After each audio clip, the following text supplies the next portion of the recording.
Bitcoin offering some powerful clues on the macro charts. Cardano days away from smart contracts. What is on the short term horizon for these two cryptos?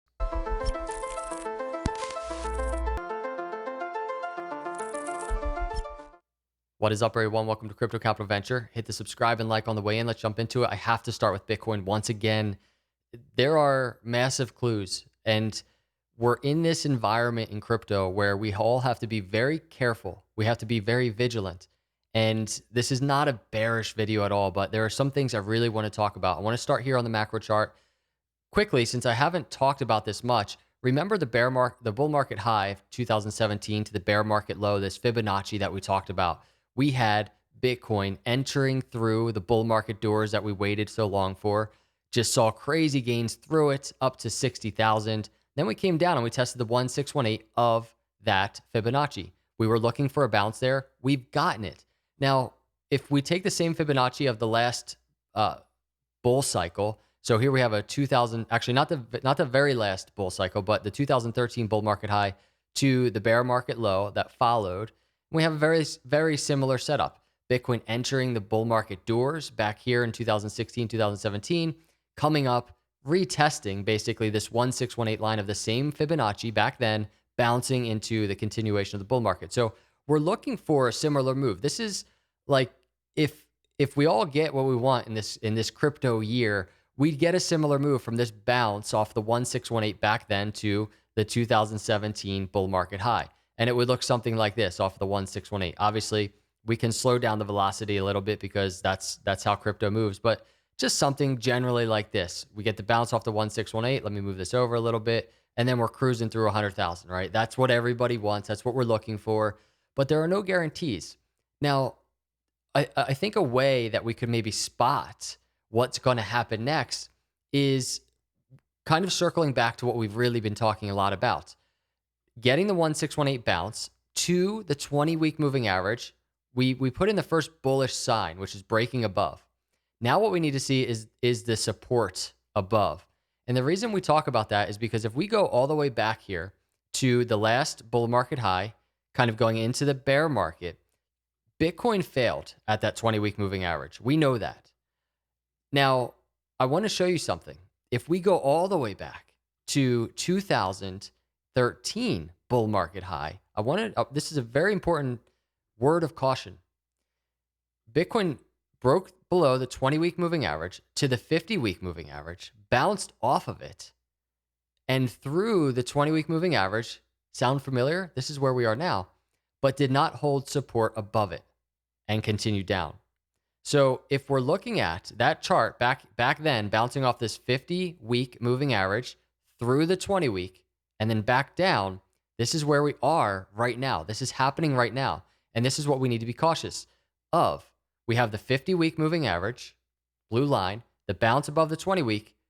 Is Bitcoin going to fail at the 20-week moving average and break through it like it did in that 2013 move into just a bear market low? That's what we have to be cautious of. And we're really, I think, weeks away from finding out what happens. So though we did get the 20-week moving average break to the upside, the next step truly is the 20-week moving average support. And I know I mentioned this in yesterday's video, but I wanted to actually illustrate what it looks like. And 2013 is a perfect example of what it looks like. Even if we zoom out on the chart a little bit and I open up the momentum oscillators, just check this out. That move where Bitcoin popped up above the 20-week and then below it, that move right there on the momentum oscillator is right here. That's the pop above the 20-week and then falling below it into the bear market. Look at the similarities. Right off the same like 45 line, the bounce above the 20-week moving average here on this slower moving momentum oscillator, and we're cruising down. Are we going to get the 20-week moving average support here?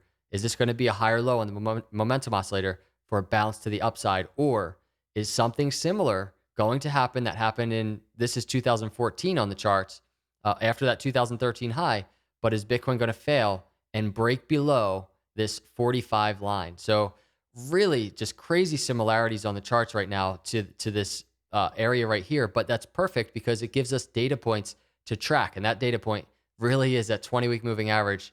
And right now, Bitcoin not far above it. That 20-week moving average, remember, around $42,000, and Bitcoin just hovering around $46,000. So in terms of price range, what that looks like, Bitcoin is, I should say, right around 9-10% away from that 20-week moving average being tested. So this weekly chart, still 4 days left. We want to see it kind of cruise back up. If this could turn into some type of just upward buying pressure weekly candle, it doesn't even have to turn green, but if we can just get some more upward buying pressure and start seeing the momentum shift, that could be a first sign that Bitcoin will diverge away from this move that happened back here in 2014. And you can even see we kind of experienced a similar red weekly candle back here in 2014. We got the kind of support just above the 20-week moving average, at the 20-week moving average, consolidated a little bit, and then we fell below. So we have to track it. Bitcoin is very important to all markets right now. So we're going to continue tracking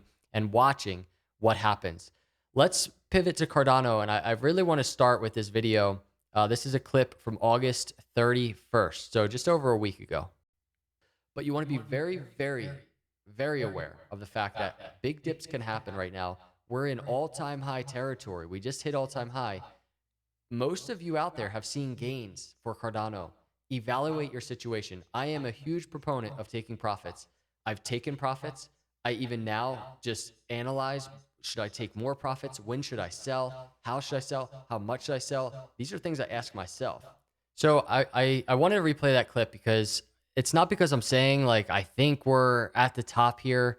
I don't know, everybody. I want to let you know I'm in your boat. Like I'm just out here just tracking the charts, right? On the screen, on video. That's the only difference here. I'm tracking the charts with you, offering just different data points that I'm noticing. But I just vividly remember back in the 2017 bull market high, I remember the feeling that I had. And it was like, man, this is just ridiculous. The gains are ridiculous. Thinking it's going to keep going. And when we entered the bear market, and this is right around when I started the YouTube channel, when we entered that bear market, it was kind of like it didn't keep going. And I wish I would have had a better preparation mentally. And so that's why my YouTube videos are very kind of conservative in that regard, where especially with Cardano, I've been covering Cardano for a while now, like right around 10 cents probably. And we're talking, we just hit $3, everybody. It's time to start thinking about the long-term plan that we all have. At least for me, that's the position that I am personally in. Those are some ridiculous gains. And the thing is, there's 100% upside momentum. It can happen. We all want it to happen. We know Cardano could easily be worth $10. It could be. The case is there. Even in this cycle, it could happen. But we have to be very mindful of the fact that gains that we were looking for, potentially seeing at 10 cents, are very different now that we're at $2.49. And I just want to be very upfront and just transparent with you and where my head's at, because it's I think very important, because I think a lot of us learn throughout these swing highs all the time. It always seems like it could just keep going, and oftentimes it doesn't. And let's talk about what actually has happened so far with Cardano. And I want to start with this clip from September 1st.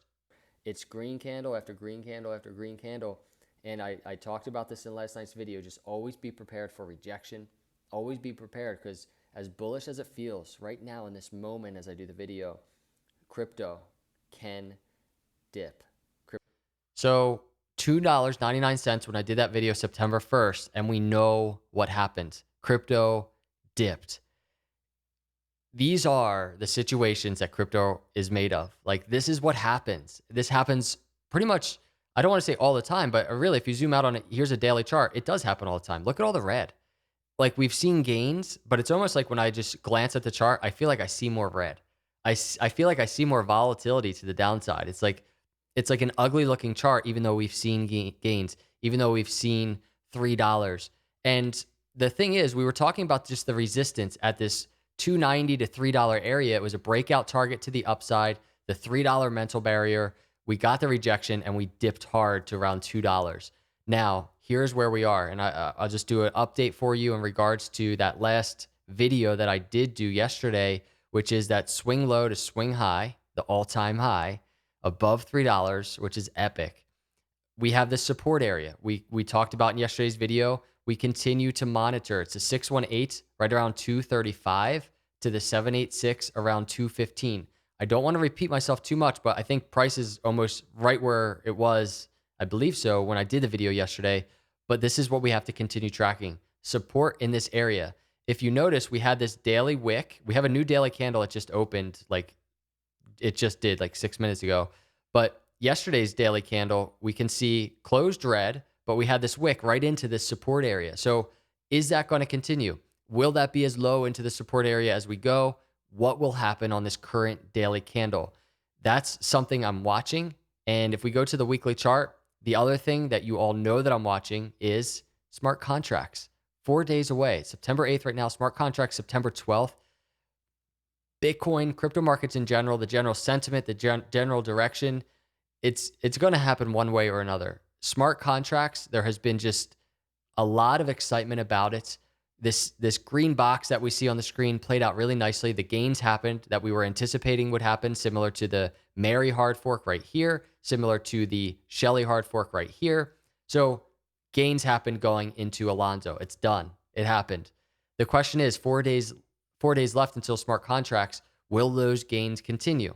If Bitcoin is going to continue, if Bitcoin's going to get a really nice bounce off this daily chart, I mean, this is a really big deal. The 50-day moving average approaching that 200-day. If Bitcoin can see support at this area and get a bounce to the upside and put in this higher low right here from this previous swing low, if we get this bounce to the upside, continuation, the 50-day moving average crossing above the 200, I think Cardano is in a very good position and primed for really nice gains on the daily chart with smart contracts happening, especially if everything goes well, which I think it will. I think Cardano is in a really nice position to bounce off of this Fibonacci, off of that 50-day moving average that you see right there. And that's what we have to just continue to monitor. Right now, if we look at the momentum oscillator on the daily chart, this is where we are. Cardano oversold on the stock RSI. You can just see it. It's oversold. There's a ton of momentum to the upside. It could shift at any time. We can get a bounce at any time. Cardano can turn green at any time and take off. RSI, not even close to overbought. We're right in the middle here, right around 48 on the RSI. And this line on the RSI has just generally, really since Mary hard fork back here, has generally been this area of kind of support, right? Cardano grappling with this area. So right now, right around now on the momentum oscillators for Cardano is where we want to see a bounce. We'd want to see this move to the upside happen for Cardano. A lot of similarities right now in the charts, just in terms of Cardano consolidating, allowing some cooling down phase, falling below that 20-day moving average to the 50-day. Kind of had a similar move back here. Cardano being squeezed right here. Also, same thing, consolidating right here on the momentum oscillator, right in that 50 line, 45 line, I guess. So a lot of just similarities on Cardano charts. You can even see, even when Cardano was testing this 50-day moving average back here, Cardano oversold at that time on the stock RSI, the quicker moving momentum oscillator, before, boom, a pop back to the upside, and then still volatility to the downside. You remember tracking this. It's just all this sideways consolidation with these pops to the upside, back down, upside, back down, all-time highs, back down. So a lot of just consolidation taking place there. And so it is, we can anticipate consolidation right here. We don't generally have to just see Cardano go pop to the upside big time or to the downside big time. We can see it consolidate, and that's okay. Oftentimes, it's a very good thing, especially if cryptos are going to have maybe a tough September, but we continue after that for a couple months into the continuation of this bull market. Consolidation for Cardano in the range here, especially above the $2 range, the 50-day moving average range, could be extremely healthy for Cardano, especially with the implementation of smart contracts. So those are my thoughts on Cardano. Those are also my thoughts on Bitcoin. Bitcoin is very important to watch right now. Remember that 20-week moving average around 42,000. Wanted to give an update across the board. Just be careful out there, everybody. Formulate your plan, and just please be ready for every scenario, because crypto is extremely volatile. Don't take crypto advice. Don't take financial advice from YouTubers. Gather the data. That's all I'm doing. Just kind of gathering data, presenting it to you, and figuring this out together. That's all we can do. So I appreciate all of you watching. Hit the subscribe, hit that like. I'll see you in the next video. God bless.